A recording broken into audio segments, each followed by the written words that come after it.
В музее Минерзия открылась выставка фоторабот Валентины Крайновой. В экспозиции представлены 120 снимков различных уголков планеты. За последние 70 лет мастер побывал в десятках стран мира, где фотографировал природу, архитектуру и людей. Подробнее Евгений Волков. Валентин Крайнов может рассказать детально о каждой фотографии, представленной на выставке. В каких только условиях он их не снимал. В тропическую жару и холода Крайнего Севера, в джунглях и образцовых по комфорту европейских городах.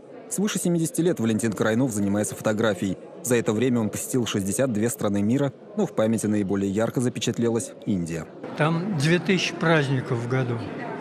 Там все веры, все архитектуры, все языки. Тем более природа такая.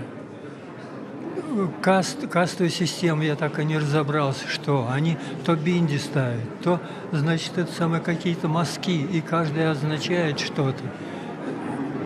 Просто это культура такая великолепнейшая, изумительная.